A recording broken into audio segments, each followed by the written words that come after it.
Why are we called Negroes? Why are we deaf, dumb, and blind? Why is everybody making progress, yet we seem to be lagging so far behind? Why are we mistreated? Why are we in this condition? Stripped of our name, our language, our culture, our God, and our religion. Here in America, all of our religious training has been gotten by the preacher. He has told us of a heaven way up in the sky that we can't enjoy now, but rather after we die.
And here we are.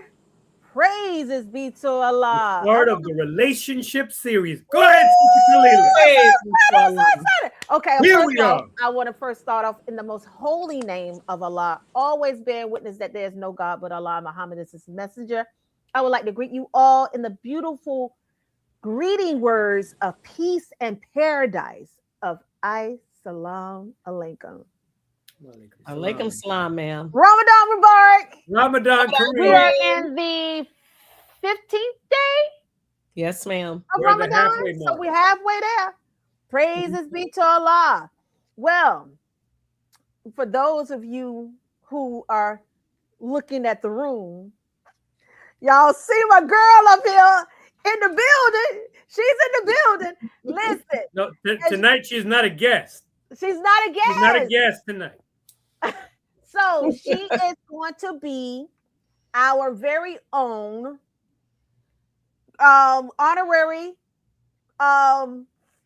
guest. Look, she's gonna be the homie. She's gonna be the homie of the 7th Region Coalition Thursday Night Talk for the series of the relationship series.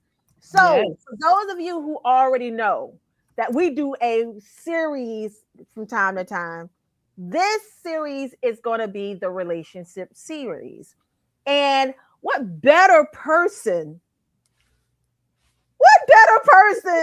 to be the co-host of the 7th Region Coalition talking about relationships is the guru of relationship talks, our very own, the author of the author, Sister Katrina Muhammad. Assalamu alaikum. Wa alaikum salam. I'm so excited to be a part of the team. I'm a freshman on this team. I am a guest co-host, and I am so honored and excited. Thank you so much. Ramadan Mubarak. Ramadan Kareem. And she's no stranger to podcasts. Don't. Of course. She look a little something about podcasts, just a little. Yeah. Just a little something. Listen, I am so happy and so stoked. If you all do not know, first of all, I know everybody say, Kalila, you always say that this is my favorite subject. But no, for real, relationships is like my favorite subject. Yeah. Because I'm a lover of love. I love the love. And if you are a God, which we are all gods, children of the high God, you have the love of love. It's just buried somewhere. Exactly. And sis, let's be honest, it's the other half of our faith. The other half of our faith is you finding your partner in life. This There is you very go. serious business. This is There not you a go. game to play. This is nation building. This is one of the pillars of our faith. We need each other. We're not meant to be out here in this world just riding solo and just be Right. alone forever for eternity. No, we're Absolutely. supposed to create and make families and be with one another. So, I mean, even more so now than ever, with everything that's going on in the world, we Yep. need each other. We need to focus on our communities and make them a better place to live. And how can we do that if we're not family? We have That's to right. create families. So That's these right. brothers can't cook bean soup on their own all the time. That's Come on, right. they need And some it's not, help. it's not Right. better than the MGT anyway. So with that Right. said, I am going to turn it over to our dear brother, Brother Tony. All praise is due to Allah. I'm so honored that you turned me over. I'm talking like this is like the first time. Beloved family, in the name of Allah, the beneficent, the merciful, I bear witness that there is no God but Allah, who came in the person of Master Father Muhammad, the supreme being, to whom holy praises are forever due. I am forever thankful to Almighty God Allah for the most honorable Elijah Muhammad, and I thank them both for the honorable Minister Louis Farrakhan. Assalamu alaikum, peace be unto you, Abaragani, Hotep, Frida Land, Buenas noches, Sakpase, greetings and all the beautiful greetings that our people greet each other in. Welcome to your Thursday Night Talks, which is spearheaded by the 7th Region Coalition to Help Save Lives. The 7th Region Coalition to Help Save Lives was organized by our Student Regional Minister, Student Minister Patrick Muhammad, soon after the Criterion message of the Honorable Minister Louis Farrakhan back in July 4th, 2020. Sister Kalila, we're going on close to 6 years now. 6 years. We My get God. But beloved family, we were assembled to guide our people to truth and to guide our people to safety. In our flyers, you'll notice that we have a lighthouse.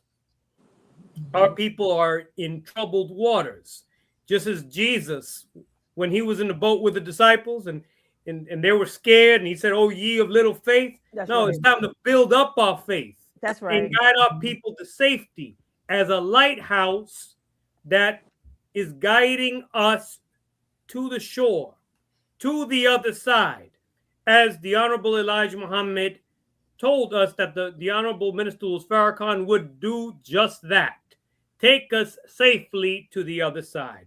We're striving to do that, beloved family, through various means, through various topics, and we're doing that through the 9 ministries. The 9 ministries have been given to us by the Honorable Minister Louis Farrakhan in the midst of the 2005 Millions More movement. These are all 9 ministries which are geared towards helping us find our purpose in life. 9 ministries that are geared towards guiding our people to safety. Tonight, we're focusing on the head ministry, the ministry of spiritual development, because when we're talking about relationships, we have to put the God first. That's right. In every relationship that we are in, that relationship that we have with the Creator is paramount. It is the most important of all relationships that we can establish. And so, this ministry of spiritual development, it goes as follows. This ministry bears responsibility for assisting the individual member of the community in the process of heeding truth and right guidance. Respect, honor, and obedience to the authority of the Creator in all aspects of life are essential to peace, harmony, freedom, justice, and equality. In the words of the Honorable Minister Louis Farrakhan, self-development is an absolutely essential component of this microcosm of the new world. It is not enough that we grow horizontally through the acquisition of farms, factories, banks, industry, trade, commerce, money, good homes. Horizontal growth alone is death. All dead things are on a horizontal level. Therefore, we must grow vertically, grow in uprightness, or we will be overcome by our horizontal growth. The foundation of this ministry are study and training units. designed on the guidance of Allah God to produce self-examination, self-analysis, self-correction, and to quick in each and every one of us the self-accusing spirit. For it is only when we are awakened morally that we can face the self-accusing spirit that leads to our resurrection. With that, the one who will be introducing our exquisite guest here tonight is Brother Mark. Brother Mark, take it away. And Brother Mark, before you say a word, because I know you're finna come through with the ones and twos, I want everybody to do. Come on, y'all. Let's start. That's right. Let's get it together. Let's like. This is your Thursday Night Talk, so this is what you do when it's yours. You subscribe, you like, you share, you copy and paste the URL and send it to group chats. You send it to your friends. You send it to your family because you care about them and you love them. Right. Absolutely. Exactly. You'll send the fight that was on Facebook to somebody else. I sent a joke or two. We'll just send some knowledge to them next time. Teach. Yeah. So let's break bread. With that being said, the floor is yours, Brother Mark. Thank you, Sister Kalila. Assalamu alaikum. Alaikum salam, sir. In the most holy name of Allah, who came in the person of Master Fard Muhammad, raising from among us the eternal leader of the nation of Islam, the most honorable Elijah Muhammad, and their divine gift to us, a reminder to us, their divine reminder in our midst, the Honorable Minister Louis Farrakhan. I greet you once again in the nation's greeting words of peace of Assalamu alaikum. Wa alaikum salam. Oh, wow. I am so honored to introduce my and our dear sister. Sister Angela Muhammad is the devoted wife and proud mother of 5 beautiful children whose ages range from 24 to 6. Now living in Jacksonville, Florida for the past 15 years, she was originally born and raised in Birmingham, Alabama, and is the youngest of 3 children.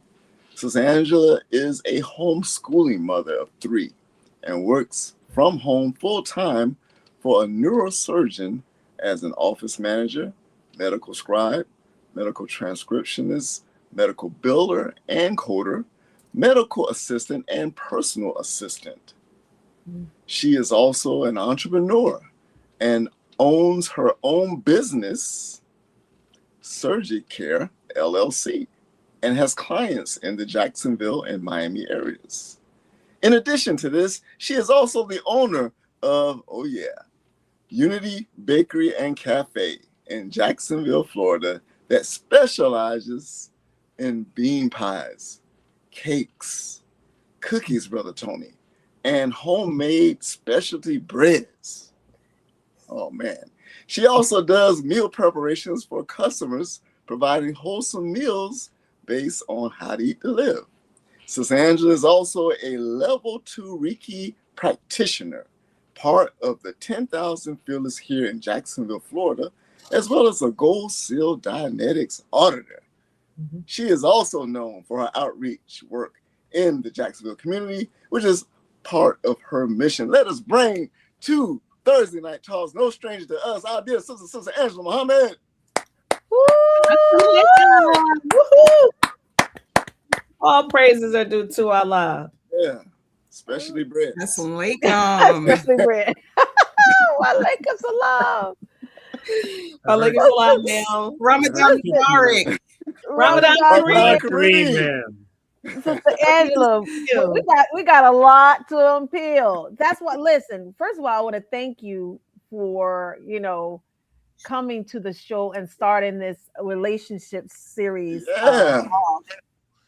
Because what better person? What better person to start this off? Because your heart was so content to identify and problem solve an issue that's been going on in our nation for a very long time. That's but right. not just that, it was, what would I want someone to do for me as a single person? Think about it. And you not only went above and beyond, but you made other people believers of what your concept is, to bring other people and invest in their minds, their skills, their talents, Come on. and created this unity, this force. I call your team a force to be reckoned with, because they're the bomb.com, right? Because I'm a part of the team. But we are the bomb.com. And you're facilitating and you're organizing has just made this thing, honestly, an international, force to be reckoned with. I haven't seen anything yet. I have seen things, but as a very young aged event that you have put on, and it gets better every year that you put it on. And you could tell that it's followed with your heart, it's followed with your passion, it's followed with the gift that God has given you. And like I said, I applaud you. Sister Katrina was just indicating how much she, everywhere she goes, she's talking about Sister Angela in regards to this, this energy that you bring hope to our singles in this single social atmosphere. Can I jump in and give absolutely? It's like double Dutch, right? Like when you jump in. Go ahead. I got the rope. Impressed with Sister Angela and her team. I went to their single social family, and the one I went to was the most recent one, and I believe that was your 4th year celebration of it, right? Wow. Let me tell you, it didn't feel like you've only done it 4 years. Like it felt like you had been doing this well over 10 years or longer, because it was so well organized. It was so much fun. I mean, what I enjoyed the most from the event, yes, it was organized. Yes, it seemed to be an even amount of brothers and sisters, but it was just fun. It was fun. And when you're doing anything, it's important to make sure your guest for your event, they're actually enjoying themselves, because people may not remember anything, but they're going to remember how they felt, right? And I walked away from that, not in a courtship, but at the same time, it was the first time I'd ever participated in a singles event. And mostly what I remember is I had fun. It was a lot of fun. I met some cool people. Just seeing how well you organized everything in your team. I mean, I'm like, yeah, I'll be back next year. In fact, I think I asked you before I left, when is the next one? I wanted to sign up right then and there. I had left Florida. So, I mean, if you can do that, and make people feel that way, man, that's just a beautiful thing. So I've been telling everyone, I went to that singles event that we hosted at Savior's Day, and kudos to that team for having it, because we've never done anything like that before. So that was a lot of pressure. It was a lot of people, what are they going to do? So, I mean, you could just imagine maybe how nerve-wracking that was, right? So kudos to them for having it. But let me tell you, if they contact you or ask you to help them out, it would only benefit the entire nation, because your event, and mind you, yours was 4 days and they just had only a few hours. So it's not really a fair comparison, but still what you've learned over the years of doing your event, hosting your event, I think would serve our nation well. And I really hope that happens. So when and if a survey comes, I'm writing your name down, sis. I'm just letting you know. I told you that.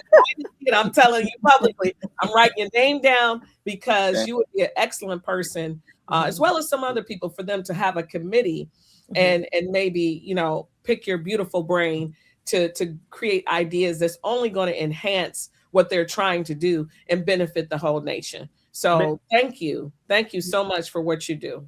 May I add something? Oh, we got to add on. I would like to add something. I still got the rope. Yeah, we turning the ropes. Go ahead. Jump on in. Now, I wasn't able to make it physically.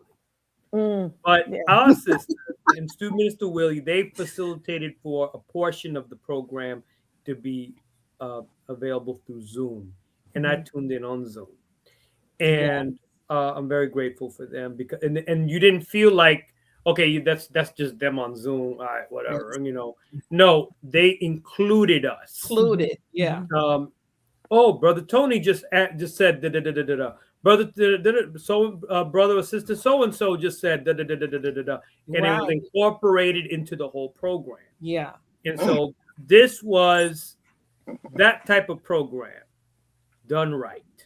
It was And done right. major kudos to you, Sister Angela, and your team, and Student Minister Willie, and all praise due to Allah. Kudos. And the beautiful thing about this too, and I'm going to start, this beautiful topic, right? Because as you see, the topic is from courtship to engagement to marriage.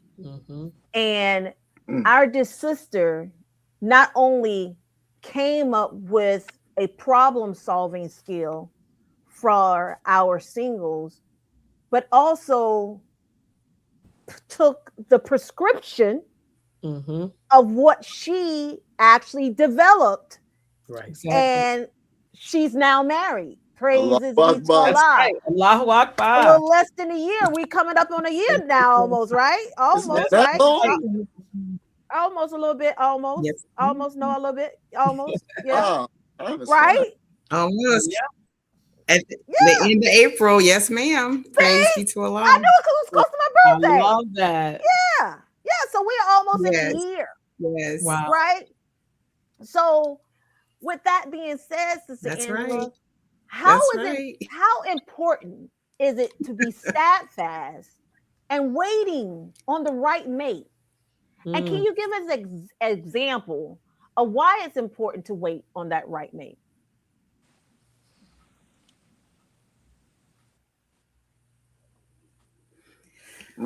Ooh, well,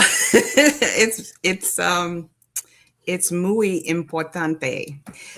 Brother Tony, no hablo español. I just know a little bit, so I may throw something in every now and then, but I don't speak it like that.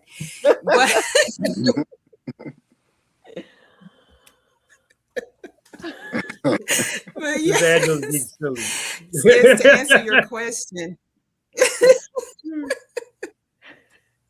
to answer your question, it's very important. It is very important. I recall hearing, and I'm gonna paraphrase, but it was Student Minister Nuri who was saying how she broke up. Next to us making the choice of believing in God, can you hear me? You're going in and out because it seems like you're saying something so good that the Matrix want to take it, and I don't want it. I don't want the it would cause you to freeze a little bit. Right. Okay, Sister Angela, try it again. Okay. She might have to log out. It might be. It's like she has a delay there. Yeah. She got a little delay. Right now she's frozen. Yeah, she's moving. No, she's moving. Okay, but it's like a delay though. Hold on one sec. Internet. She's gonna come back, but inshallah she'll be back. Listen. Back. So, but Sister Leland, you left out. It wasn't just her that got married.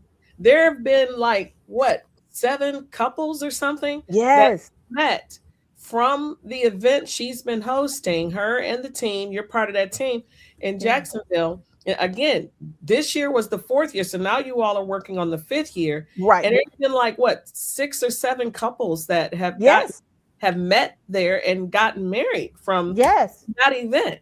I mean, not only that, but also ages. At the event last year. Right, but and even there was a born a witness there, that we actually had a ceremony that took place during the the single social that just bear witness that said, hey, I met here, I got in courtship here, there was an engagement that was announced, And now I'm letting you know that this is real. Let me show you how this is supposed to work. I They mean, met the last beautiful. courtship and they got married. They met at the last retreat and then they got married at this retreat. Oh, yes, that was So, the couple that got married when I was there. exactly. That's right. So you all are really averaging like at least one married couple a year. I mean, if you look at the stats of that and how long you all have been doing it and how many couples have been produced from this event. I mean, that's excellent statistics right there. Yes. You know, And the beautiful thing is we also follow up.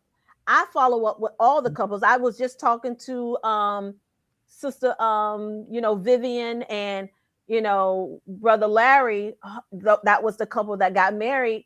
And I always call them my Aaliyah couple. Age ain't nothing but a number.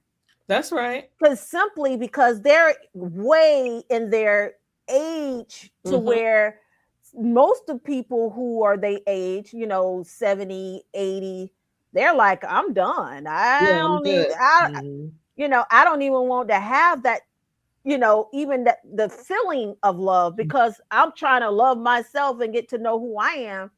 But even in that regard, I followed up with them, and Sister Vivian's like, we're still in the honeymoon phase. We're still there. I'm still getting to know him. Oh my God. He's still very timid, but I love him so. And we mashed because I can be loud and he can be, Oh, I love that. That's beautiful. Sister Kalila, I want to thank you and Sister Angela for all you all have done. Talking about Sister Vivian and Sister Vivian and Brother Larry. Yeah, we were talking about your success stories. You're averaging about one married couple per event. You've done it 4 years. You have well over that many couples that have met and now married from your event. So that's essentially almost one couple a year. Yeah, that's right. That's excellent statistics, sister. Yeah. But to back to my question, please share the prescription. Oh, assalamu alaikum, brother student minister Jamil. Nothing but the truth. Shall I see you after nothing but the truth. Inshallah. Maybe we'll get brother. So I apologize. I moved myself around, so I hope the internet. You're fine, brother Jamil. Coming through good now. Yeah, I can hear you. Yeah, okay. We can hear you. Yeah. Okay, good. Praise be to God.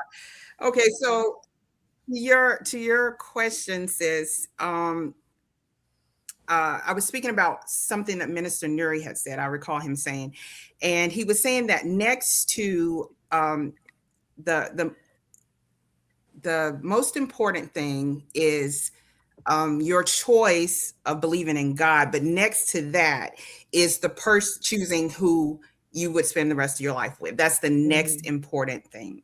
So, I mean, that just goes to show you how much weight that carries. When you think about it, like when you're looking at marriage and the person that you're choosing, this is going to be your best friend next to Allah. You're talking about the person who's going to be your business partner. This person is, if you choose to procreate together, you're going to have children together. Your prayer partner, I mean, you have to look at it from the full aspect of all of this, because when you factor all that in, you understand how this can't be taken lightly. It has, I mean, you can't do this haphazardly. It has to make logical sense. Right. And so the recipe is patience. We have to understand patience. We have to develop patience, not only with ourselves, but with the preparation process for getting to the point where we're ready to marry. And it takes a lot with that. It's a lot, but it pays off in the end. So, in the Holy Quran, it reminds us of seeking patience seeking patience, seeking assistance through patience and prayer. But we have to understand why patience is so important. So I was listening to earlier today, I listened to The Dog Whisperer because I like dogs. I was going to go to school to be a veterinarian. So I got his stories are that I'm interesting, giving how away. he's able to contain the dogs and, you know, get them to do things that he needs them to do. I love The Dog Whisperer. So he had this particular dog, and the dog was very aggressive when someone would try to, you know, touch his food or whatever. So he put his hand in between the dog and the food. And the dog had this great amount of patience. Like I mean, they were there going like 4 minutes of trying to see how the dog. Animals have this really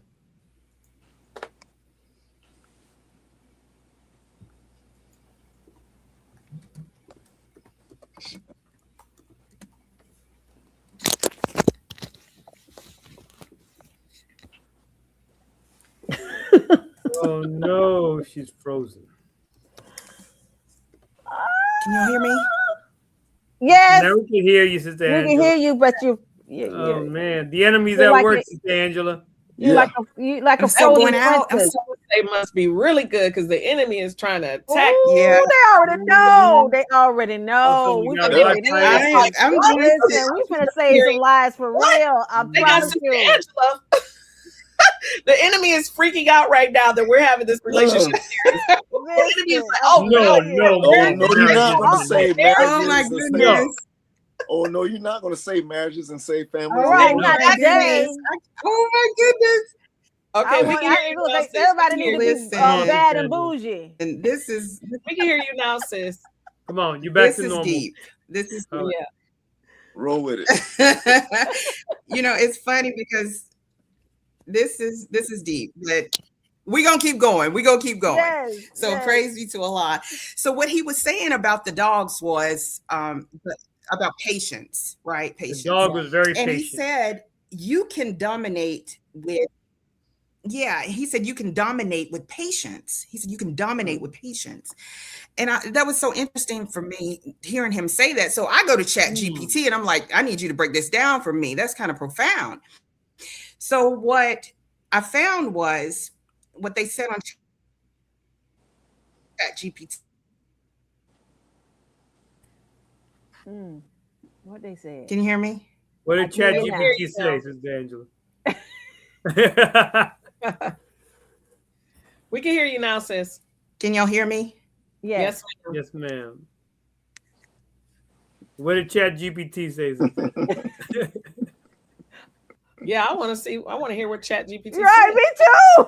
I'm on the edge of my seat. What did Brother Chat Oh, GPT she say? froze again.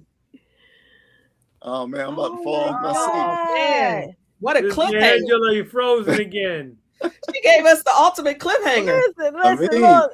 tune She in might have to next go and time. get the wire hanger and put it in I know. The old antenna. the old antenna. The old wire hanger antenna.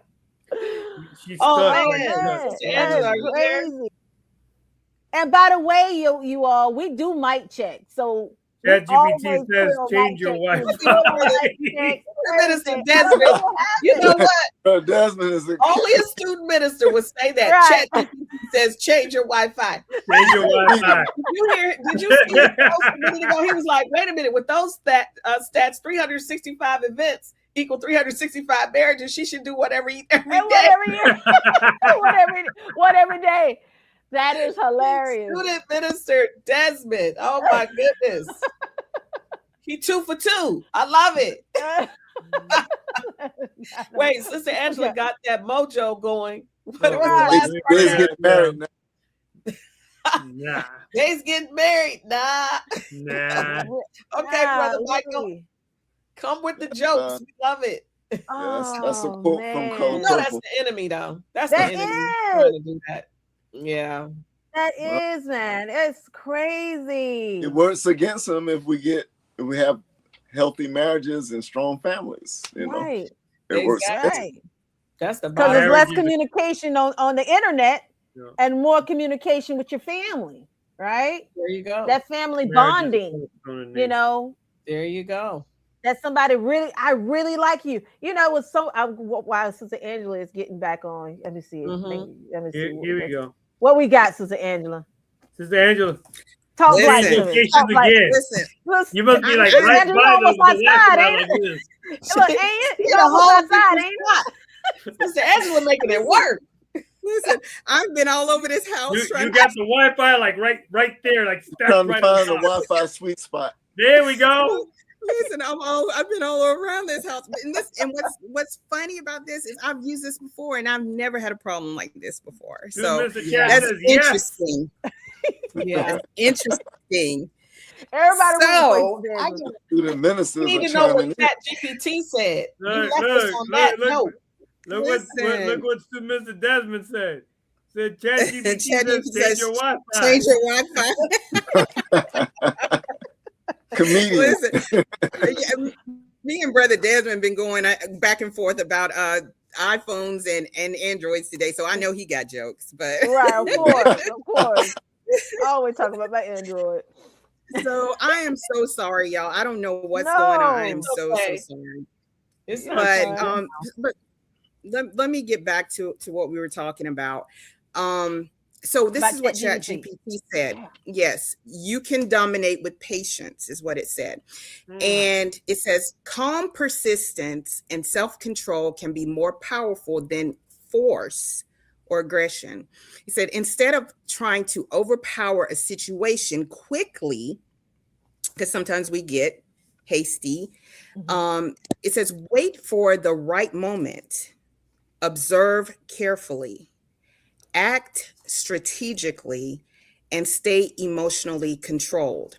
And so it also said, this was let me see if I can find it here because I wrote it down. And this is what I love about Sister Angela. She's going to write everything on paper. Yeah, I need to. She's going to make sure that because I need my notes. Yeah, me too. I need my notes. So this is the other part of it that was really interesting, and it said, it means you can call me. Let me find this in my phone here. Right, to Ms. Desmond. Okay. It said, so in other words, patience can be a quiet form of strength. It allows someone to guide outcomes without rushing or forcing things. So I thought about that when we are going through the process. And as Sister Khalil had asked the question about remaining steadfast, patience is a big part of that. Staying steadfast and patient through the process. She also asked to give an example. And this is the example that I usually share with people when I'm talking to them, because it comes down to you understanding what it is you're looking for. You have to know. And that's what we should really be doing in that time when we're single, is studying ourselves. We need to know ourselves to be able to know what it is that we need and what we're looking for. So I give people the example of, like, you got 1 + 1, right? That equals 2. Islam is mathematics and mathematics is Islam. We can prove it in no limited time. So if you have one person here and they're giving, and this person here, we're adding to each other. We're growing, we're producing. 1 + 1 = 2. That's good. Then you may have a 1 - 0, right?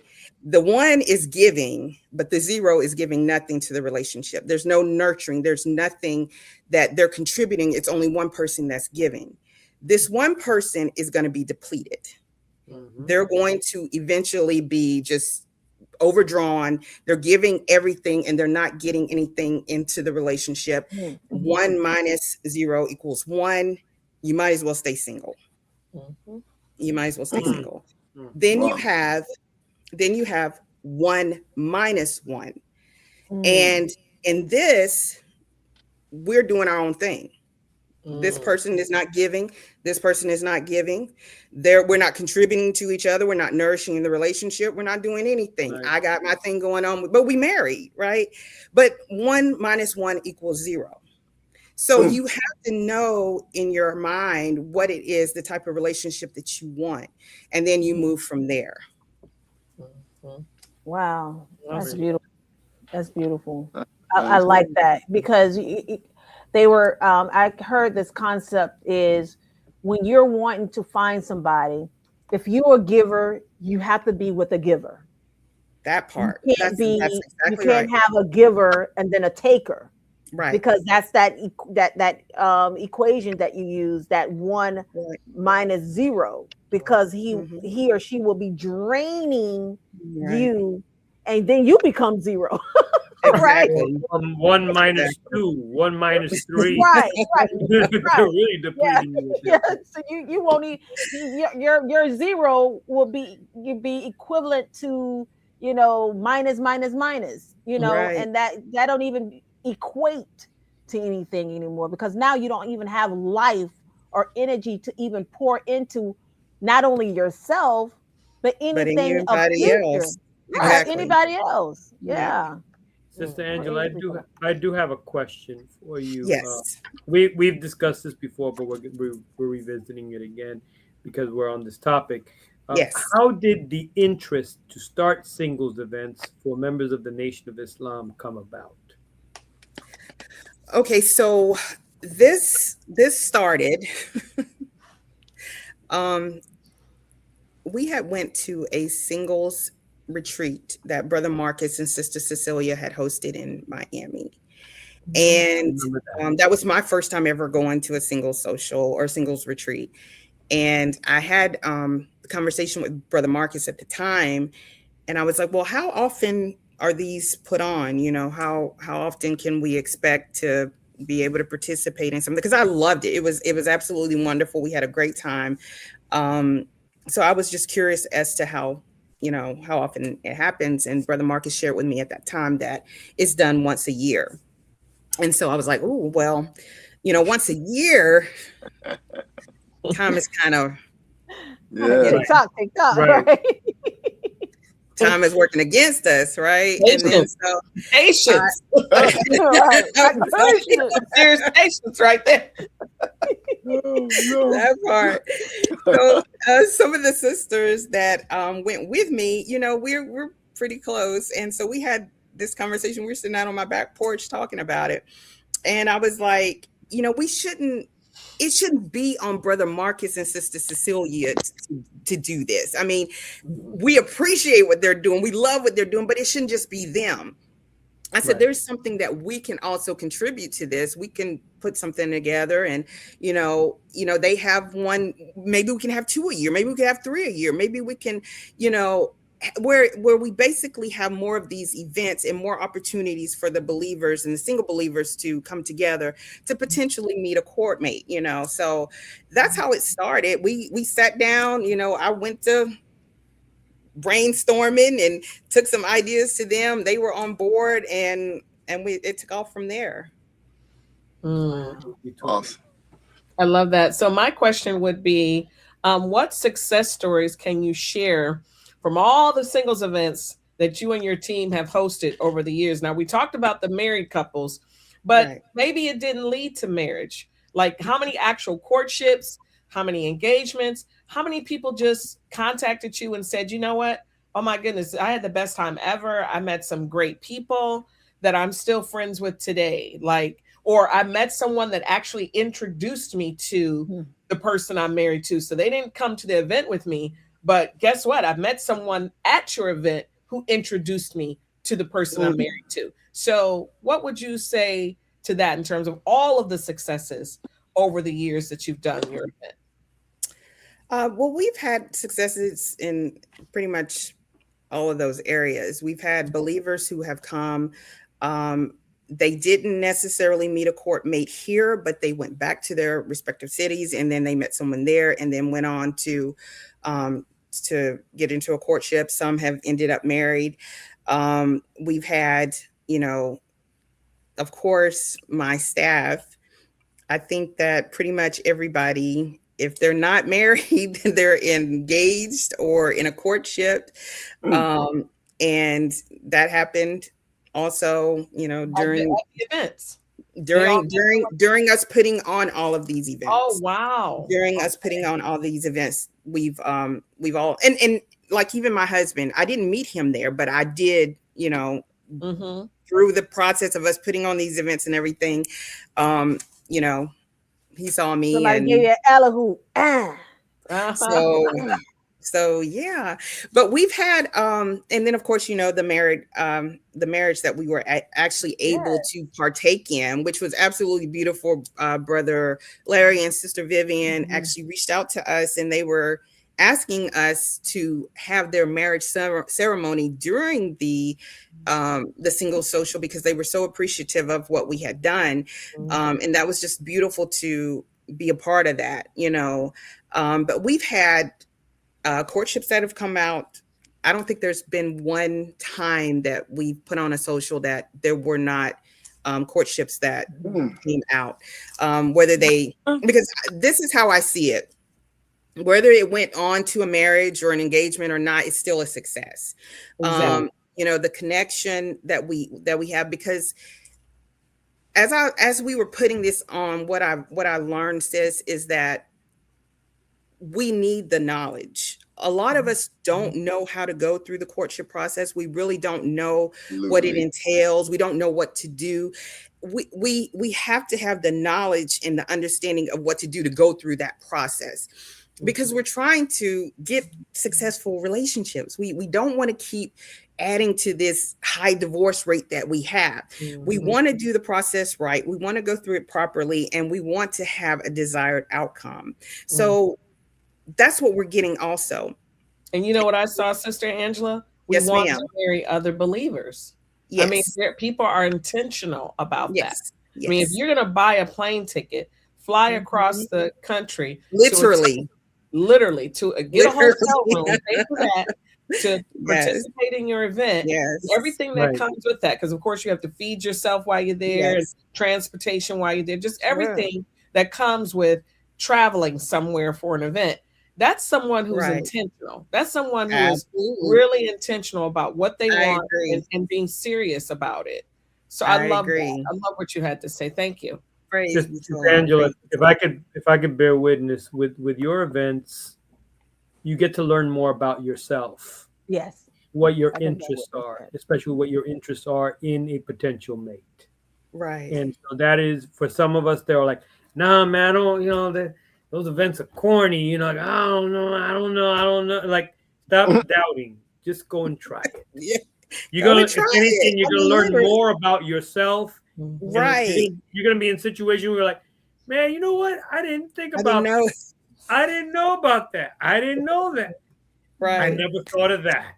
Right. Because I mean, it starts with us. It starts with us. I mean, we have to, it's self-improvement. That's what it is. It starts with us. So we have to have that incorporated in these events where we're learning about self, and I think about it all the time, how the first God studied himself. How do we think that we can go without studying ourselves? We have to know who we are. So that's a big part of it, is knowing what you need, but you can't know that if you don't know who you are. So we have to act like, we can't keep acting like that's not important. That is very important. So we have to incorporate that in our events. And also you have a very active staff. I mean, I can just bear witness to me. Yes. I am the matchmaker, honey. Yeah, she is. I mean, like, yes. I'm like, exactly. Who are you? Who do you got your eyes on, my brother or my sister? And they were like, Sister Cletus. I say, how much money you paid to get here? Well, yeah. So stop wasting time. Who do you like, brother? Who do you see? Right.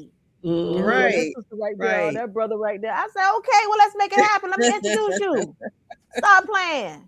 I know it's Brother Mark's turn to ask a question. I just want to say this one part. There are people who pay thousands of dollars to matchmakers for what you're doing. I'm talking the tens of thousands to get that type of service, to be introduced to someone, to for people to pull information to present them to present to them rather of someone of their interest based on what their questionnaire, the answers from their questionnaire. I'm talking about tens of thousands of dollars. And I can't think of the brother's name. He's a black man. And I posted on my Facebook page. He's like well-known matchmaker, one of the best in the business. I mean, starting out at least 10 grand to even sit down and do the questionnaire and all that. I mean, there are people that pay serious money. Yeah. Serious. I'm in the wrong business. I was about to say the same thing, Brother Mark.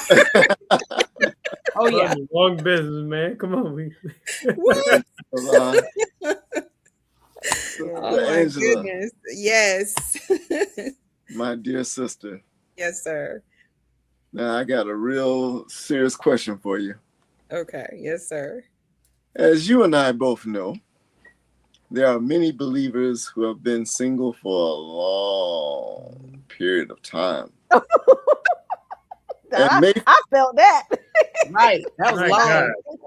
And because of this long period of singleness, they may feel a bit frustrated.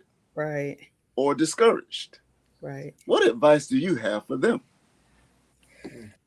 The first thing I would say is keep hope alive. That's the first thing. Jesse Jackson. Jesse Jackson. Yeah. I'll be pleased with Brother Jesse. Yes. Keep hope alive. Because it's tough. It's tough. I mean, when you think about it, there are so many distractions out here. There's so many things that we encounter. You know, it's trying to be righteous believers as Muslims. You know, there's so much out here that can easily pull you from that path. The first thing I would say to anybody is, if you're in this life, you're this way of life, you need to surround yourself around people who are trying to be like you, trying to be right. You cannot be around people who are just out in the world doing all this and that and think that you won't be affected. You will. That's what one of the things I stand by is, if you ain't trying to be right, I don't need you around me, because I don't want anybody to co-sign me in my foolishness. If you're not strong enough to pull my coattail and correct me in my erroneous ways, I don't need you around me. So we have to be very cognizant of that, like the people that we have around us, the environments that we place ourselves in. If you're trying to be right and you're single, you better be careful. So it's very important. But the other thing is, in that time that you're out here single, this is the perfect opportunity for you to be working on yourself. Like make it a daily, goal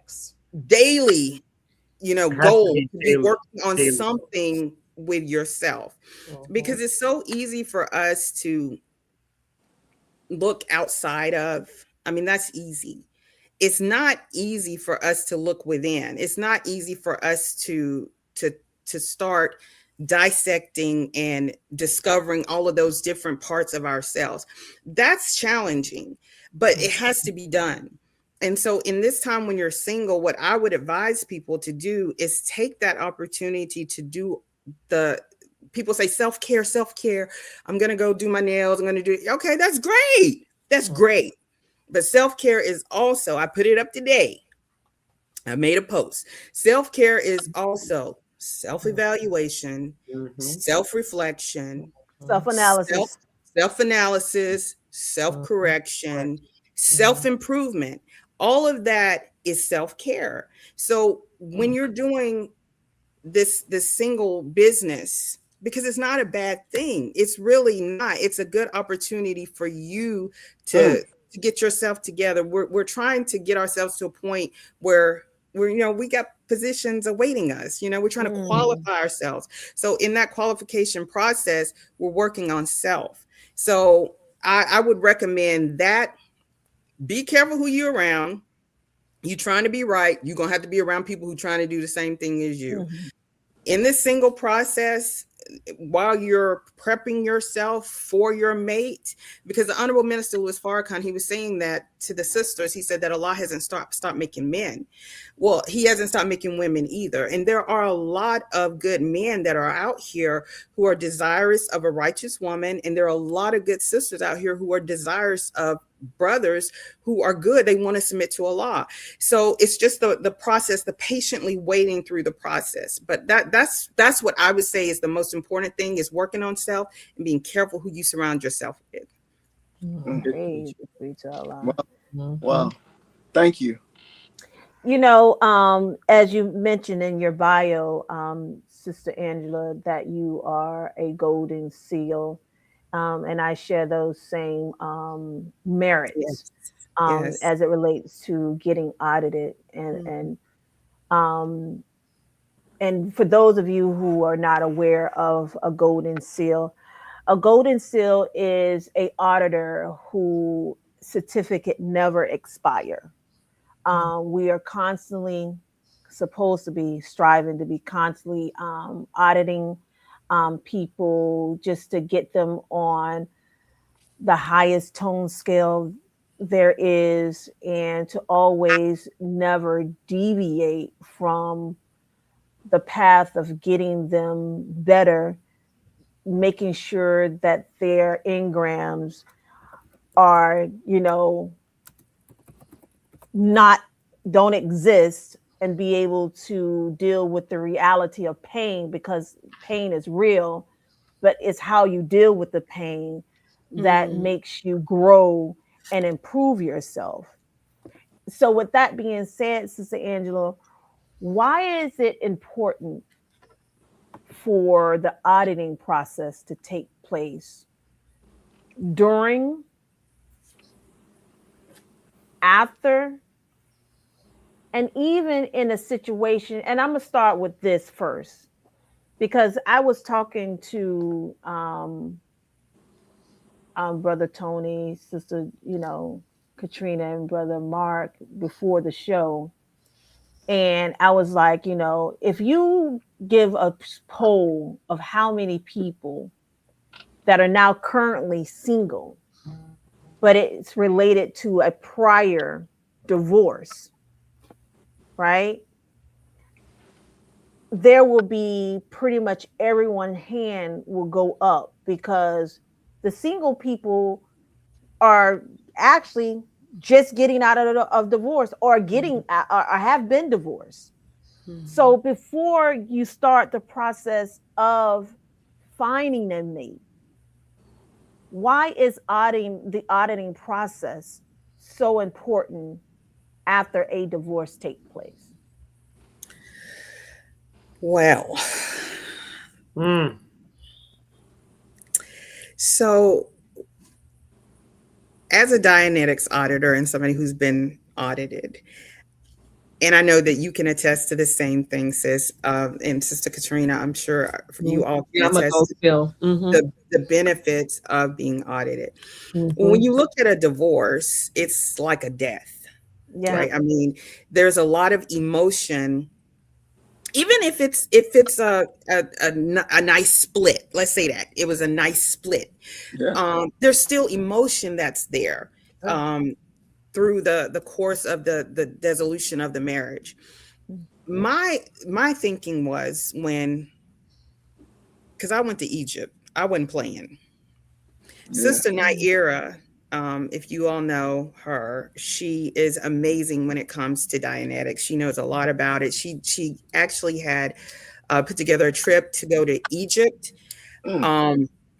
I was so serious about my healing process that I went to Egypt. And she was straight auditing us up over there, straight auditing us. When you think about it, I looked at it like this. I felt like I wanted to be married again if Allah blessed me to be married again, but I didn't feel like what I had went through in my previous relationships that I wanted to take it into my next marriage. I was like, I didn't see the justice in that. I didn't think it was fair for me to take what I had on me into my next marriage. So I was really serious about addressing the issues, addressing the pain, addressing the hurt, healing for me, but it would be for the benefit of my husband as well, because I wouldn't take those issues that I had, the pain and the hurt, and put that on him. So I think it's important for us to in our healing, right? This goes back to dealing with self, back to self, back to self. I think it's important that we address, and you don't know when things are going to come up. Like it doesn't have to be from necessarily a divorce. You may have things coming up from your childhood that hadn't been addressed. So it's important for us to get into the importance of dealing with ourselves and trying to clear ourselves of any past hurts, pain issue that we have before we go into that. And even when you get into the marriage, you still need to be audited. You still need to, because things will come up. You know, you're with a whole different person. It could be something that, like I said, back from your childhood that comes up during this new relationship. So it's really important when we want to try to get our minds right. Because a lot of what's going on with us is our minds ain't right. And it's creating all these problems that we have in our relationships. And we have to understand that's part of the foundation, is getting our minds clear, our minds right, to be able to function properly in a relationship. You know, the communication, all of that is important, but we have to do the work on self. We have to do the work. Well said. Thank you. Wow. Thank you. Well said. Sister Angela, Yes, I'm sir. going to ask, Sister Katrina asked a question about wins. And so About what? I'm sorry. Wins that you have experienced as a result of these gatherings that you've organized in Jacksonville. Yes, sir. But sometimes we don't think of wins in terms of when you're having these type of events, what positive effect it has on the believing community in general. What are some of the biggest wins that you've experienced in organizing these events? Just thinking on the most broadest terms. And I'm thinking, Sister Angela, things like someone who may have never envisioned themselves being married, and now their change of focus because of your event. The biggest wins. I don't think I've had anyone like that. That's everybody that's coming here. They're coming with the intention of, trying to meet someone. I would say, like the biggest wins that I think I've noticed and what I've seen is it's how the believers come together. Like, I mean, Yes. It's really, I didn't know this when I first started it, that it was going to end up being sort of multiple purposes. Initially in my mind, it was, we're setting this up. We're going to learn about the courtship process. Hopefully we, with the help of Allah, we'll have courtships that come out of this. But as we continued putting these on, believers were coming from different cities and everything. I saw how we were able to connect as believers. I mean, people that you've never met before, brothers and sisters that you've never met before, and building bonds with believers that we've never met. It just, to me, it was just a sense of community that it was just really beautiful. To me, that was a win. Yes. Because I know that we need that. We need to be connected. We're all that we have. So to be able to have an opportunity where we're meeting one another, we're building affinity with brothers and sisters that we've never met before. It was just, that was a win for me. It was just like, wow, I didn't anticipate it being like that, but I started to see that it was serving multiple purposes. It wasn't just for the knowledge that we were getting as it relates to relationships and courtships and marriage and everything, which is absolutely, part of the biggest part of it. But it was something else that I was seeing in it that was a little deeper. And it was like, wow, we're building community, we're building family, we're building brothers and sisters connecting with each other, exchanging numbers and talking to each other afterwards, and checking on each other. It was just beautiful. To me, that was like one of the biggest wins, because it was unexpected. I didn't see that initially. Mm-hmm. Speaking of community, what I loved about your event is how you made room to partner with other people. I think your partnership with student minister Willie Muhammad, the student minister out of New Orleans, was brilliant, because not only is he a prolific writer and a very good teacher, but he has this wonderful game called Make It Plain. And him and his wife, started the game and allowed us to play this game. And I mean, I keep going back to the fact that I had fun at your event. Like, it was a lot of fun. Yes. I loved that. And I love to see believers working together. So you didn't have to bring him in on what you were doing. He's in New Orleans. You're in Jacksonville, right? This was there. Right. No, but you partnered with him, and it became great, even greater. So I love to see that. So with that said, you mentioned earlier how you were inspired by a Brother Marcus and Sister Cecilia's event. And then from there, you started thinking, I mean, this shouldn't just be on them. What if I did something? And so just imagine, right? What if, you never know, what if every region decided, let's start hosting events? Exactly. Right? And so we should learn from one another. We shouldn't reinvent the wheel. I'm a sales rep. We study other case studies all the time. You are a nurse by trade. You're in the health industry. We look at case management. We try to take what's good and implement business. Right. Yes. And it's really the teachings, because we believe in settling on the best part of the planet Earth, not the poor part. Right. So looking at your event, the best part of the planet Earth, the opportunity, the wins, like Brother Student Minister Tony just said, how would you inspire? Let me read the question, because we were so organized. Sister Kalila runs a tight ship, everything's organized. Yes. So how can you make the singles event how can you make a singles event, even a meet and greet, fun for all participants?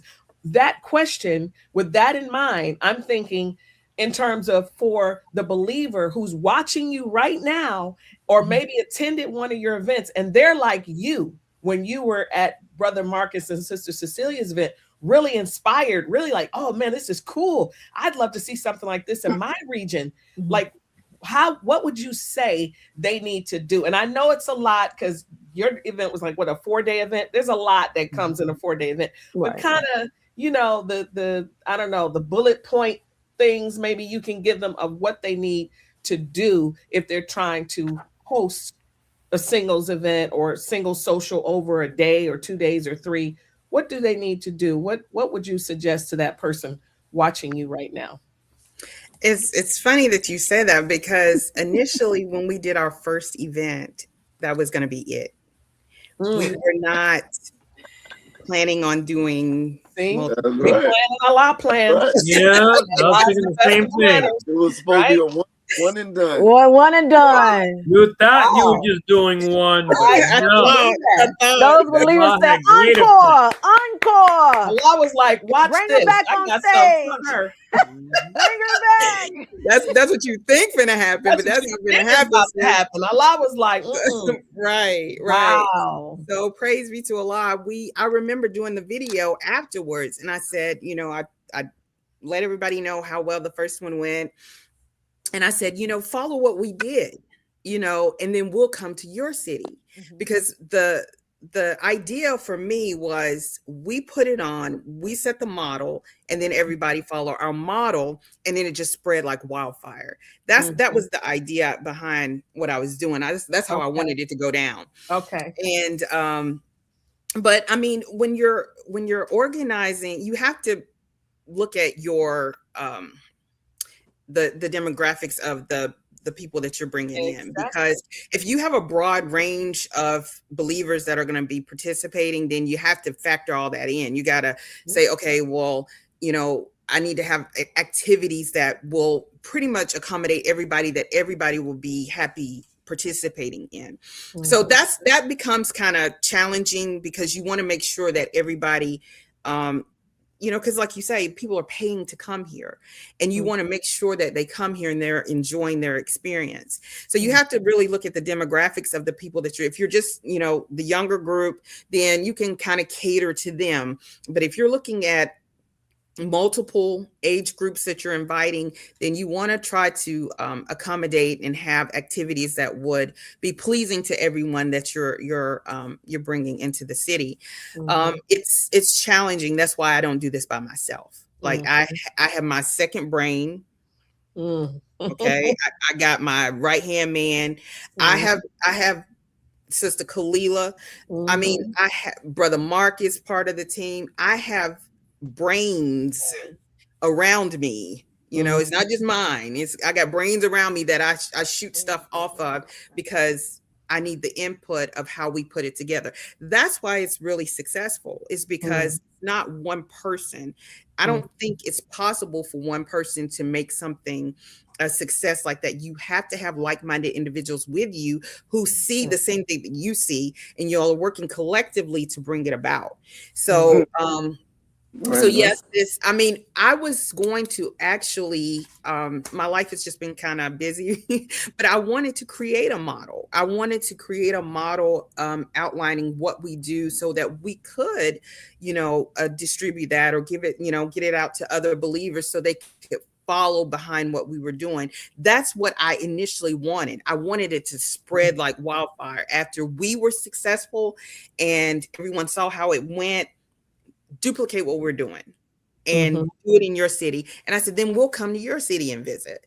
So so that's pretty much what I would say. But I think that's something I will, once I get everything settled down with everything I got going on, then I think I'm going to create a model that others who are interested in doing the exact same thing, it'll make it easier for them to do it. We've done the groundwork. We've done the footwork. Right. That's exactly what I was saying. I mean, the benefit of working and partnering is you're partnering with someone who's done all of the groundwork. Right. They've made some mistakes. They've learned from those mistakes. So they can come in and help give you the best part. You don't have to worry about the poor part. They went through all of that for you. You can get the best part and then move on and have a wonderful event, right? We have to start, we don't have to do everything from scratch. We have to start utilizing each other and tapping into partnerships with each other. This is what the enemy is doing out there. We were told to study him, right?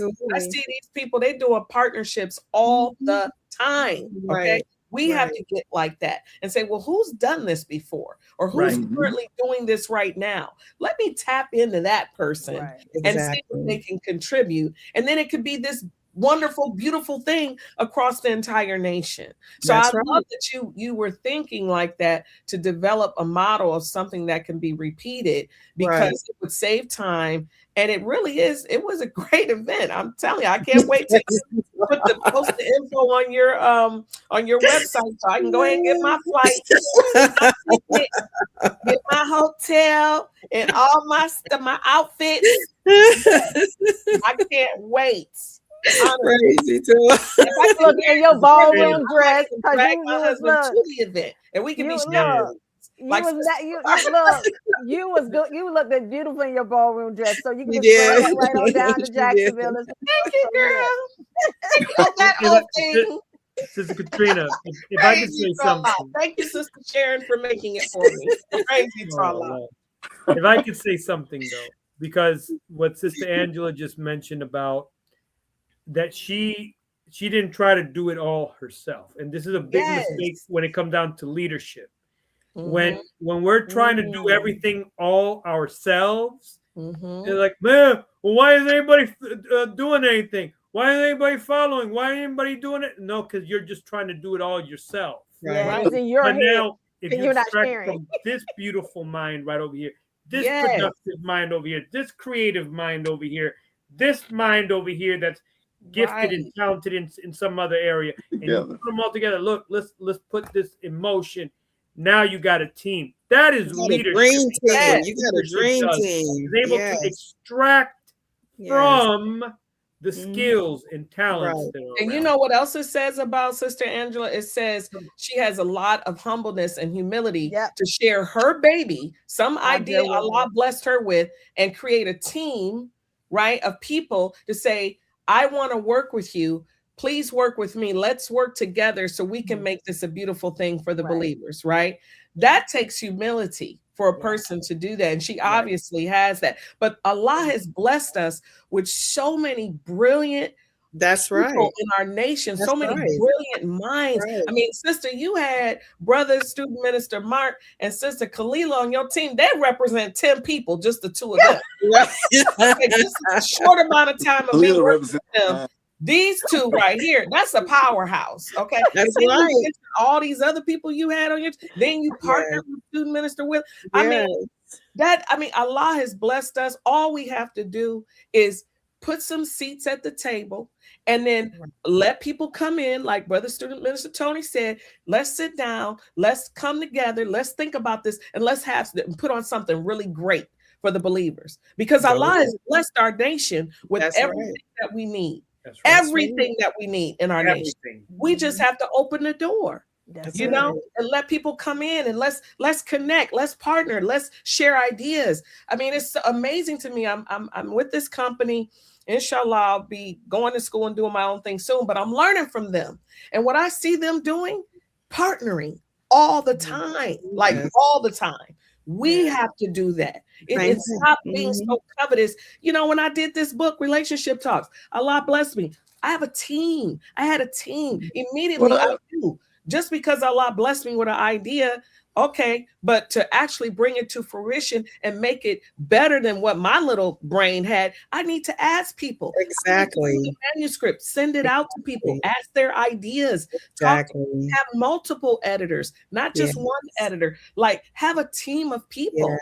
That's how you make the project better. No one does anything solo. And the minister has talked about this. That's why he has the Shura Executive Council. That's why he loves on and teaches his student ministers. And we have assistant student ministers. I mean, we believe in team. So we have to do that with all projects. So I commend you and your team for that. Brother student minister Mark and sister Kalila, don't get the big head. No. Y'all equal to 10 people. I do believe that though. But still. Listen, I'm a soldier. I like to work. You know, put me to work. You have a great put me to work. She do. I'm like a slingshot. Okay. She do. She like to work. She like to put other people to work. Yeah, and I do, because I'm a great delegator. She is a good delegator. I look, brother, you ain't doing that. Come over here. Let me talk to you, man. Come join this team, brother. Come join this team, bro. I'm sorry. Your turn, brother Mark. Yes, sir. Man, listen to this program. Your seat in heaven is on the mother plane is secure. I got her ticket. I mean, you just take the last letter off your name and you get angel. Right, there you go. There you go. That's right. But my question you've already answered. But Yes, I'm going to mention it anyway. Yes. Because my question was, what are some of the key components needed for organizing a successful singles event? Now, you talked about assembling the right people together and all of that, but could you add anything else to key components for organizing a successful singles event? Well, you know, of course, the people that you have working with you is very important. But you also have to, I don't ever not think about or consider the believers. Like that is I know who I'm servicing. I never lose sight of that, that these are Allah's people that I'm bringing into this city. Like, I never forget that you all deserve the best. Praise I want you to have that. I want you to experience it. In the planning process, that's out front. These are Allah's people.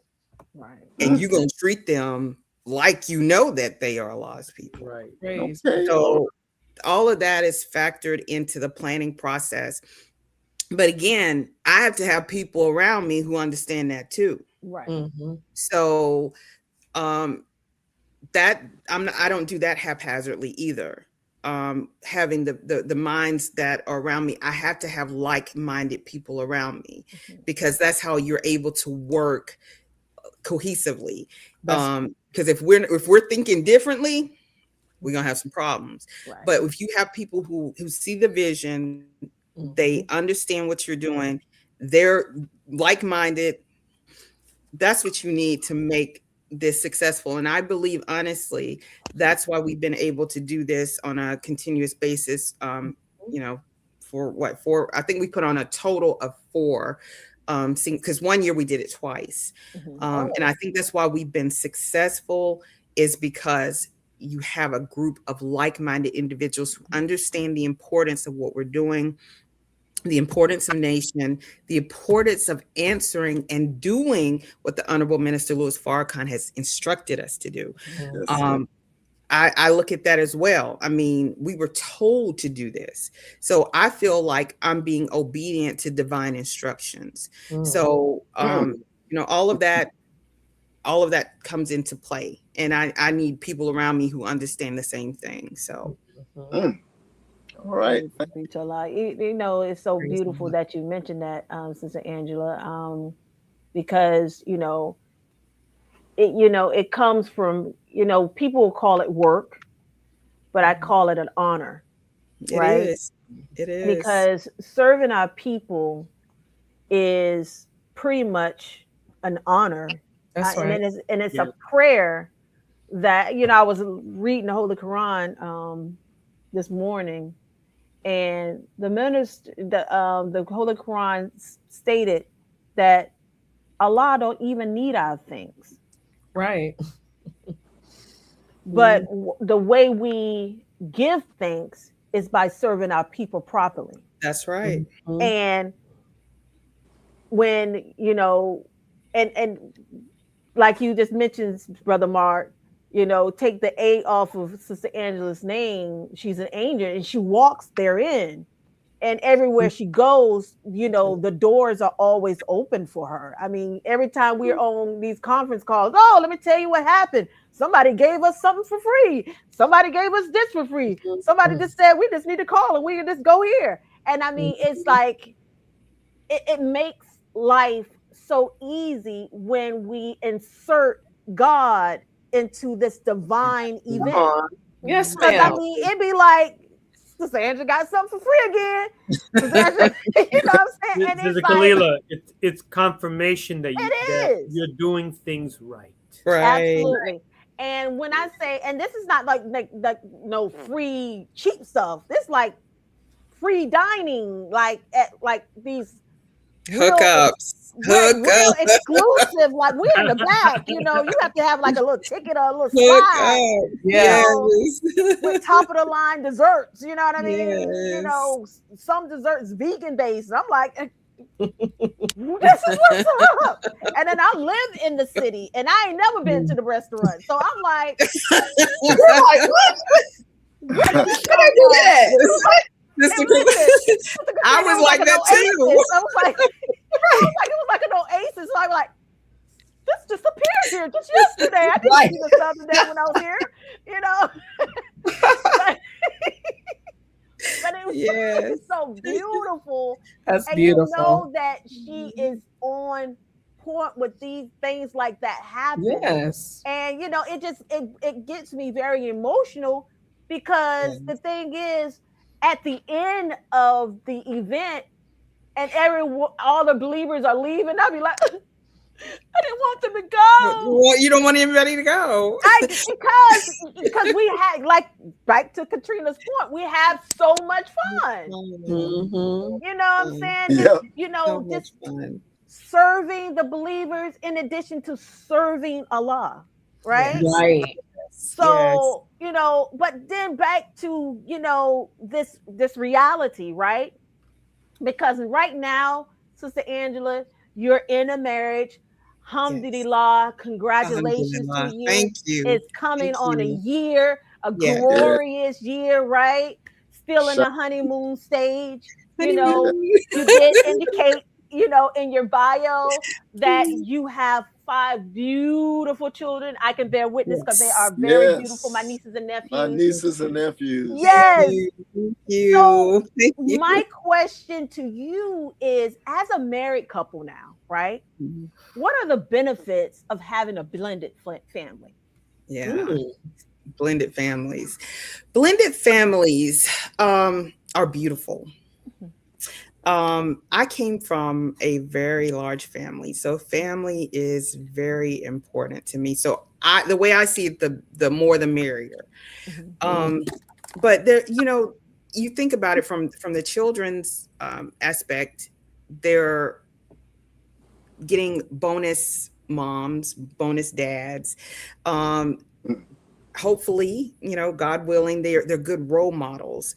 So they have more role models to look up to, as they're growing, developing the emotional component that comes with all of this. Then you think about it too, socially, there's an adjustment because you're coming into a whole different family dynamic. The children have to adapt to that. So they're developing skills of what's something they're used to, but they have to adapt and change to something different. So socially, they're able to develop those types of skills.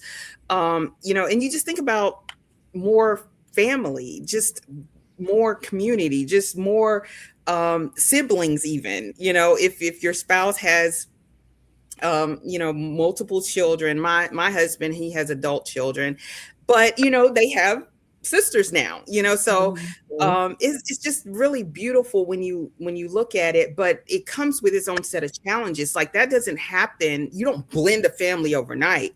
That takes time, and it takes a lot of work. It takes a desire and willingness to want to blend the family. It comes with, like I said, its own set of challenges. But once that happens, and being realistic about it not happening overnight, you'll have a beautiful, beautiful family environment.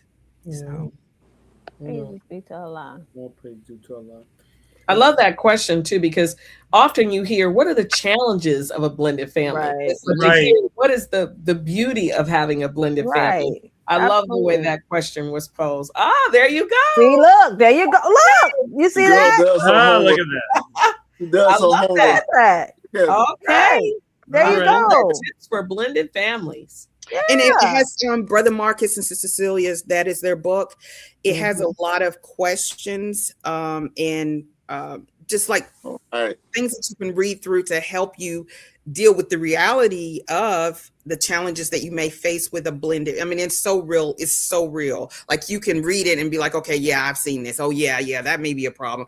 Or, and then it gives like advice of how to handle different situations that you may encounter with a blended family. So I highly recommend, if you're going into a blended family situation, that you get that book, because we have so many resources out here. Like, listen, I mean, we got so much out here.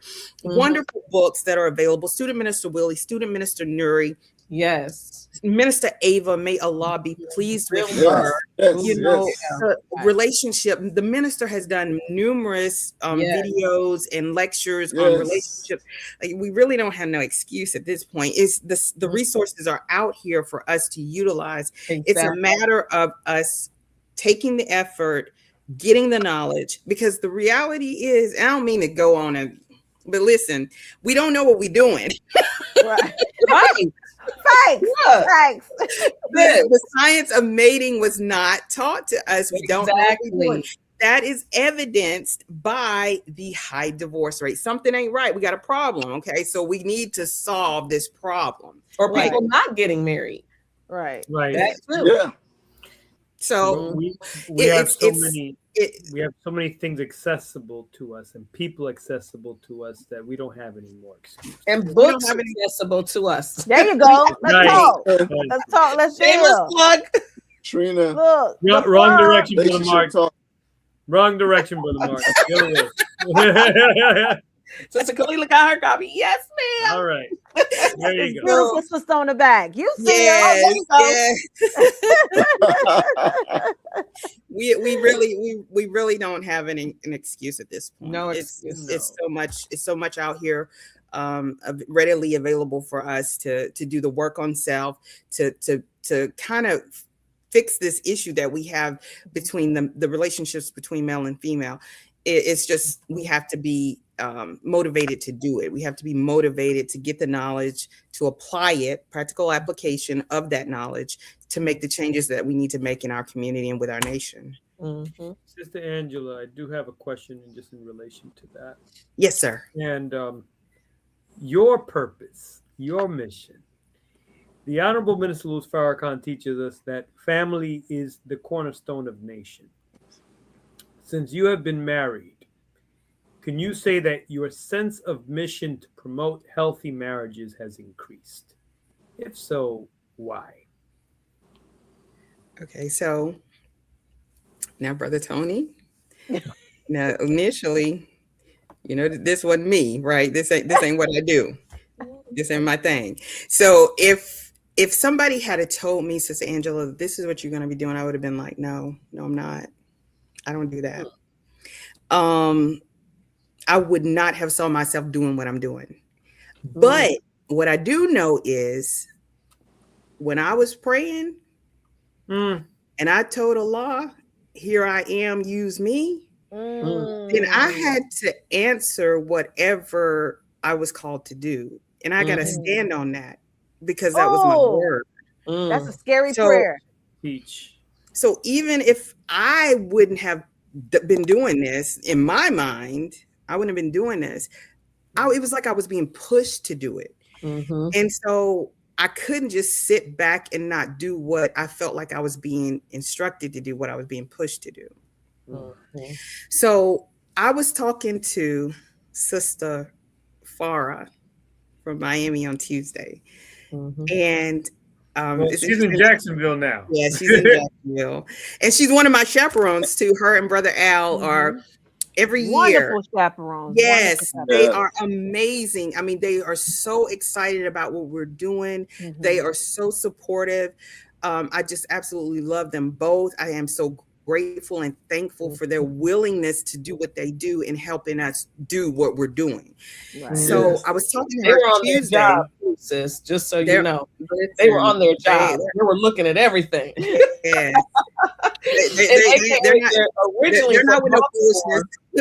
Originally from Baltimore, Muhammad Mas number 6. So from Mid-Atlantic, they're gonna be like, wait a minute, hold on, y'all claiming them, but they from Baltimore, B-more, what y'all doing? Right. I had to put that out there for my cousin. Yes, listen, they're not with the foolishness. So I'm just so grateful and thankful to their willingness to help us. But I was talking to her and I told her, I was driving home, literally, I was driving home and I was thinking about it. And I was like, it would be easy for us to just stop doing what we're doing. Like, I'm married now. The sisters on my staff, if they're not, like I said, if they're not married, they in courtship, I did kind of what I was setting out to do, but that's not what's in me. My heart is, I want for my brothers and sisters what I want for myself. I'm not just saying that. I really mean that. Come on. If I were to stop, then I feel like I'm not doing what Allah has set me on the course to do. So I'm going to keep doing what I'm doing. I have a wonderful support system with my staff. To answer your question, really in a nutshell, Brother Tony, yes, the reason why I feel like I'm going to keep doing this is because the desire is in my heart for all of us to have what we want. Those of us who want to be in happy marriages, I want it to happen. I want to see it. You know, I want y'all to be happy. I want y'all to be, I want for my brothers and sisters what I want for myself. And that's not just talk. That's real.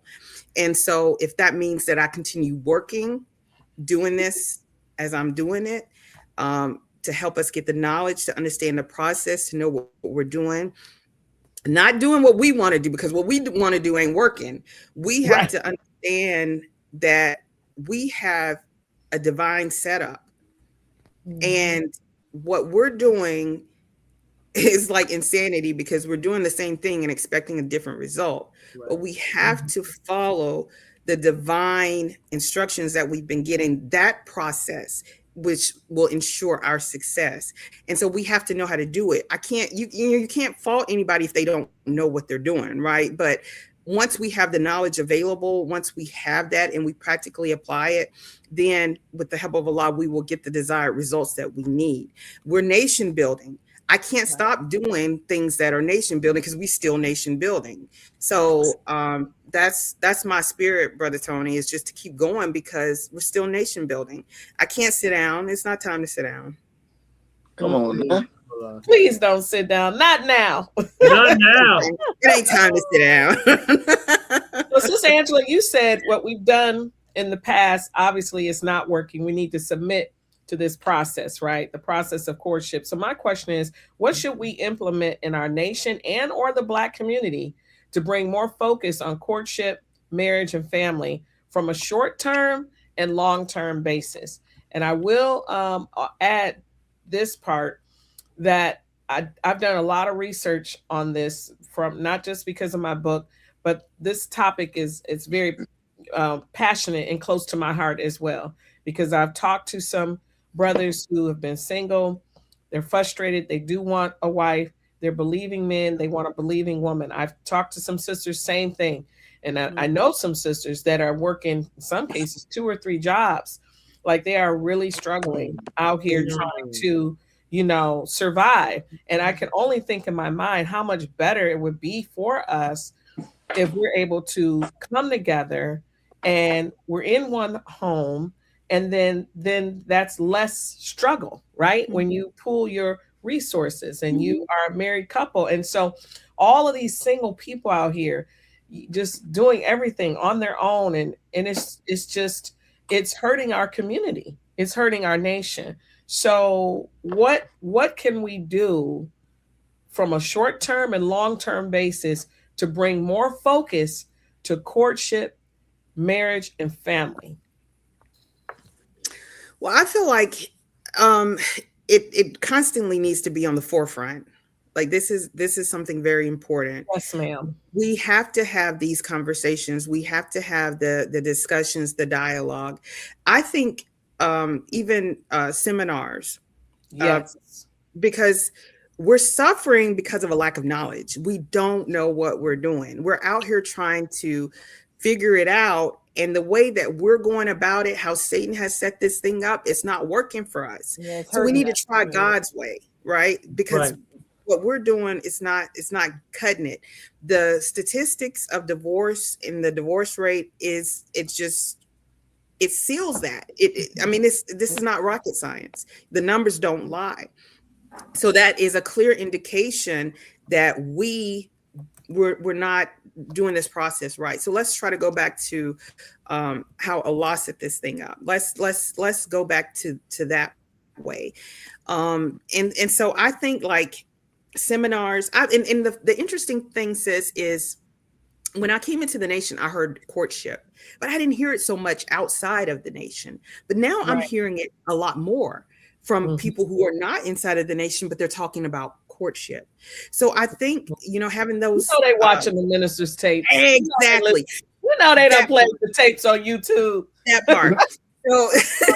So I think, getting that knowledge out and helping people understand how courtship is really, it's intentional.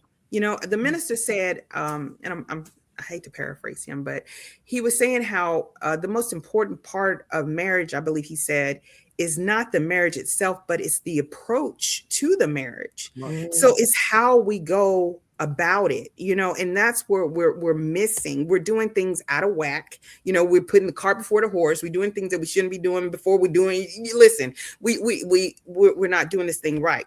Mm-hmm. We're looking for mates on superficial basis. Mm-hmm. We're not. Minister Willie said it in one of his books. He was saying that we should study how Allah chooses his messengers. Mm-hmm. And that is the way in which we should be selecting a mate. Yeah. So, I mean, when you think about it, who knows that, right? You got, that's what we need to be taught. That's what we need to understand. So the things that we're looking for, she need to have this, that, and them. And he need to have that, and those. The things that we're looking for, we're not looking for what we really should be looking for to have a proper mate for ourselves. So we have to have a thorough knowledge of this mating process and mate selection. And I think that would help us to be able to sustain our marriages if we're doing it the right and proper way. We've just gotten away from it. The institution of marriage was set up by Allah. Okay, so it was set up by Allah. We have to go back to Allah to find out how we should do this thing and do it the right way. And how beautiful would it be to start seeing the mosque hold seminars, like you said, on a Tuesday, or maybe even family night Thursday, and open it up and invite the community and have a guest speaker, or focus on one book and then present that book and some highlights from the book, or maybe some clips of the minister and kind of talk about those clips from one DVD on marriage that he's done. Like, what would that look like? Just imagine how the community would be interested in that. Because, when you were talking, I thought about this event I went to here in Chicago. I wanted to see what they were doing, called Tonight's Conversation. Yes, I want to go to Jacksonville. It's coming to Jacksonville. Yeah, they've been going around, throughout the nation doing these tours where it's like, I don't know, a panel like ours, like 4 or 5 people, and they talk about relationships, and people stand up with a microphone and present their question or what they might be going through, and asking them, how would you respond, or what should I do in this situation? Everyone is talking about relationships. Our people are hungry for this information. So, I mean, just imagine what you said happening in mosque and study groups all around the nation, and we can pull our people in to have a righteous conversation. Because sometimes their conversation, if you've seen them online, it goes a little left. Yeah, it's a little cursing and all of that. So imagine in a more of a contained, righteous environment, having a real serious dialogue about the science of mating and what goes into that. And when you say find a mate like Allah finds his prophets and messengers, well, what does that mean? And like really teaching the lost found, the public, how to go about doing that. I mean, wow, that is beautiful. I'd love to see something like that. Me too. That would be perfect. Yes. So with that being said, we are bringing back the Knowledge Corner. I know the Knowledge Corner has been we're bringing it back. We're bringing it back. Don't hate, appreciate. Back and forth. The Knowledge Corner. Talk black to me. Power to the people. When you gain knowledge, you gain power. That's right. And with that being said, I am going to turn it over to my dear brother, who will be bringing us the Knowledge Corner. And please tune your minds, your ears, your hearts down so you can tune up to the power that be. Go ahead, Brother Mob. Talk black to me. Tonight's Knowledge Corner, the principle of least interest. The principle of least interest originated by sociologist Willard Waller in 1938, states that the partner with the least emotional investment in a relationship holds the most power. This person can easily walk away, making them less willing to compromise, thus allowing them to dictate the relationship's terms, often causing imbalances. Key aspects of the principle of least interest Power dynamics. The less invested partner controls the relationship because they are not afraid of it ending. Vulnerability. The more invested partner is often left in a vulnerable, less powerful, or needy position, risking exploitation. Control and compromise. The less interested person often sets the rules and demands, while the other compromises to maintain the relationship. Applicability. While commonly applied to dating, this principle also affects marriage and other social relationships. So what is the origin of this? Sociologist Willard Waller, 1938, established that unequal emotional involvement leads to the less involved partner having the upper hand. Examples and context, dating scenarios. If one person is less interested in commitment, they control the pace, causing frustration for the more invested partner. Relationship imbalance. A partner who cares less may not feel the need to compromise on issues or invest time. Playing hard to get. This strategy is a popular example of the principle where one acts less interested to increase the perceived desirability and power. How to manage it. Value yourself. Recognize your own worth and avoid making excessive one-sided efforts. Seek equality. Aim for a relationship with mutual effort and shared commitment to avoid the pitfalls of this power dynamic. Set boundaries. Establish what you are willing to accept in terms of effort and respect.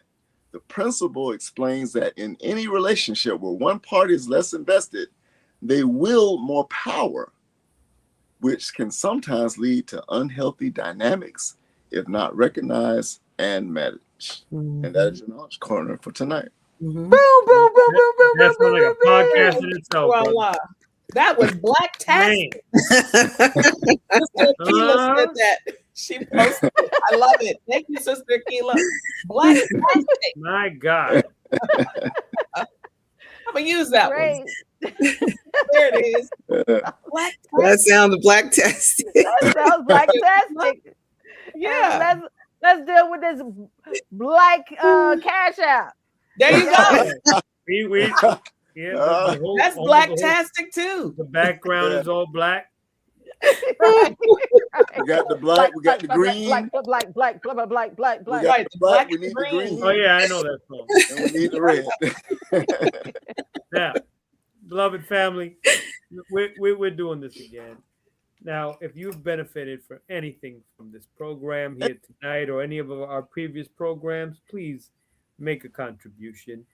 Tonight, we're not funded by any outside agency. When we're doing this out of the kindness of our hearts and our love for doing this to guide our people to safety. But the streaming service that we use, they don't tell us, "Oh, you're so nice. We're just gonna let you stream for free." No, things don't work out that way. We do need your support. This is our Cash App, $ 7th Region Coalition 29. Please it could be a small amount. It does not have to be a big amount, but we will not refuse a large amount. Make it rain, brother. Make it rain. Yeah, so to me, y'all want to make it rain. Please make it rain for us. May Allah continue to bless you all. We can stand the rain. We can stand the rain. Righteous rain. Righteous rain. Righteous rain. Righteous rain. Oh my God. Yes. We'll do something with that rain. Put it to some good use. Oh my God. I love that. We'll put it in some barrels. So for those who might be listening and they may not be watching, it's $ 7 TH Region Coalition 29. Right, and it's at the bottom of the screen. Scroll. It's at the bottom. Look all the way down there. See it? Wait for it. It's coming. Wait, there it is. There it is. There's a cash app. $ 7 TH Region Coalition 29. If you don't have cash app, go to somebody who does. Right. That's the cash app. And your friend can contribute too. That's right. That's right. Bring Both of some you make a friends. contribution. That's right. Sister Angela, do you have any closing remarks for us? Yes, Sister Angela. Well, Maybe I we just should start calling her Sister Angel from now on. Sister No. Angel, Angel. Sister Yes, Angel. our angel. all praises due to Allah. I'm just very thankful to you all for inviting me. I'm just humbled for being able to come back and share with you all. Thank you so much for all of your support as we continue on in this work. And again, thank you so much. Thank you. Thank you for your too. sacrifice. Praise be to Allah. Yes. Yes, ma'am. And stay tuned for next week. You don't want to miss next week. You Live. do not Don't You want want to to miss miss it it. live. And we're going to have Sister Be part Katrina of it. back again next week. Yay! Yeah. Hey, hey, hey, Now we would say You better enjoy Tune it. in, Enjoy same- her while you can. right. tune in. Limited time. That's right. Get your relationship talks. Right, that's right. Right. Relationship part. talk, get it. I would say What they used to say back in the days on those commercials. My Right. brother, you got to get your own. Yeah, you can't have my, Katrina, I'll For give- the low price of. wait, on that note, can't have my copy. I'm using my copy.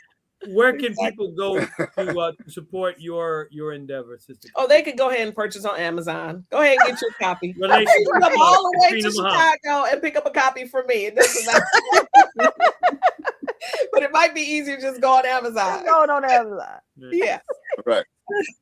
Beloved family, tune in next week. I'm not gonna say tune in same bat channel, bat time, because we're not that. Tune in next week, same channel, same time. May Allah continue to bless you all and your families. Assalamu alaikum. Well, Ramadan to you all. Ramadan Mubarak, family. Let's break fast.